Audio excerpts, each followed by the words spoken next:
주PD가 오늘은 조선 왕릉 중 가장 은밀한 왕릉을 찾았습니다.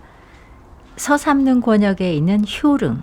다른 곳과 달리 사전에 예약을 해야 하고 해설사의 인솔을 받아야만 들어갈 수 있습니다. 가축 전염병에 민감한 지역이어서 그런데요. 마침 주PD가 예약한 시간에는 다른 방문객이 없어서 해설사와 둘이 탐방할 수 있었습니다. 효릉에는 조선 제12대 왕 인종과 부인 인성왕후가 잠들어 있습니다. 다른 조선 왕릉과 비슷한 형식을 하고 있지만 정자각 지붕 맨 위에 사람 얼굴 모양의 장식기화가 있는 것이 특이합니다. 인종은 단 8개월 동안만 왕위에 있었습니다. 조선 왕 27명 중에 재위 기간이 가장 짧습니다. 이렇게 스치듯 지나간 왕이다 보니 그가 남긴 자취도 희박하고 존재감도 약합니다. 이렇게 왕으로 내세울 것 없는 이력에 날씨는 잔뜩 찌푸려 있고 방문객도 없다 보니 더욱 스산한 느낌을 주는데요.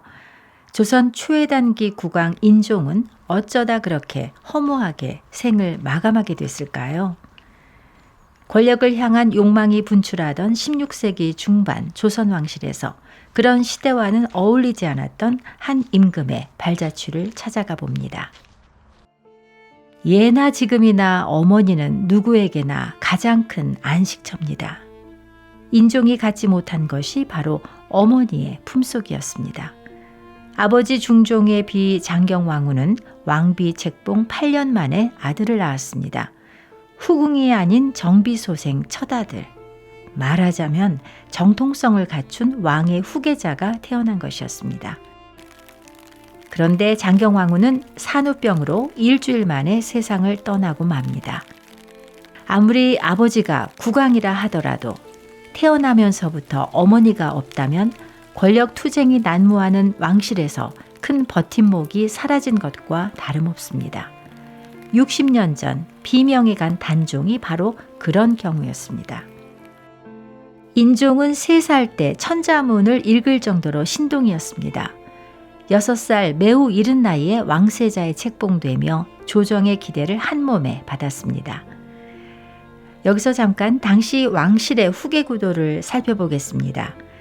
반정으로 얼떨결에 임금이 된 중종은 조강지처인 단경왕후를 공신들의 강압으로 내쫓고 공신들과 직간접적으로 관련된 여인들을 후궁으로 받아들였습니다. 이들 후궁들이 먼저 아들을 낳았습니다. 가장 먼저 아들을 낳은 여인은 뛰어난 미모의 경빈박씨, 이어 수귀홍씨, 희빈홍씨가 뒤를 이었습니다. 이렇게 후궁들이 아들 셋을 낳은 후 비로소 중전소생 아들 훗날의 인종이 태어났습니다. 경빈박씨가 낳은 복성군은 후궁소생이지만 왕의 장남이었고 모자가 모두 왕의 사랑을 받았기에 잠재적 후계자의 지위를 차지하고 있었습니다.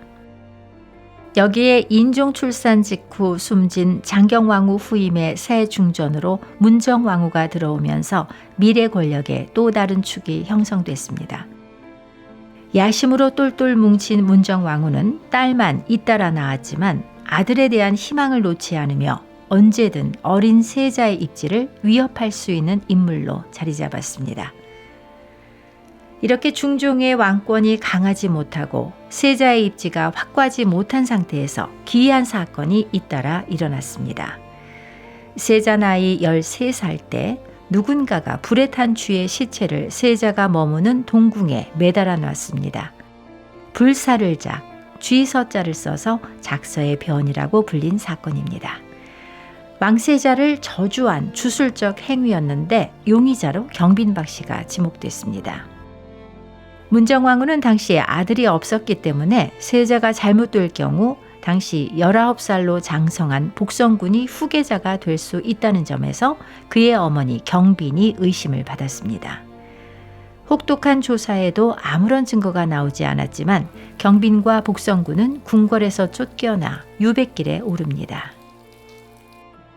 이로부터 6년 후 이번에는 동궁에서 나무 인형이 발견됐는데 세자와 왕비를 저주하는 글이 새겨져 있었습니다.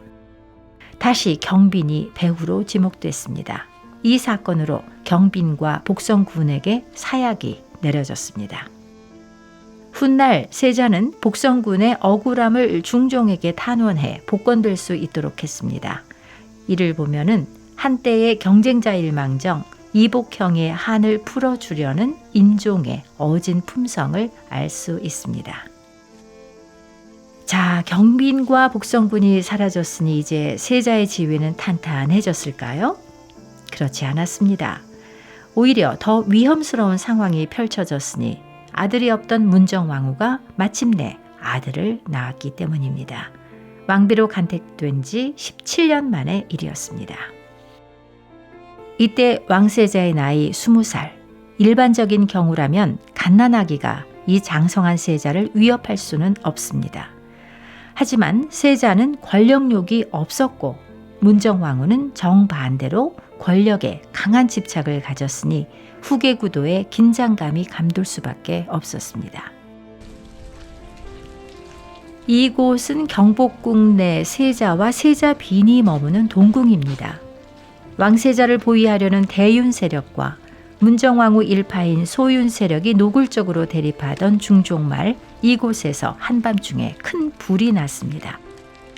당시 실록을 보면은 불을 끌 사람도 없이 모두가 허둥지둥하고 세자의 행방조차 확인하지 못했습니다. 세자는 다행히 대전으로 피해 화를 면했습니다. 정사에는 이 화재와 문정왕후와의 연관성이 언급돼 있지 않지만 야사에서는 방화 흔적이 뚜렷했다. 문정왕후의 남동생 윤월로가 저지른 일이다. 세자가 자신을 죽이려는 문정왕후의 뜻을 확인하고 그대로 불타 죽으려 했다. 등등의 이야기가 전해옵니다.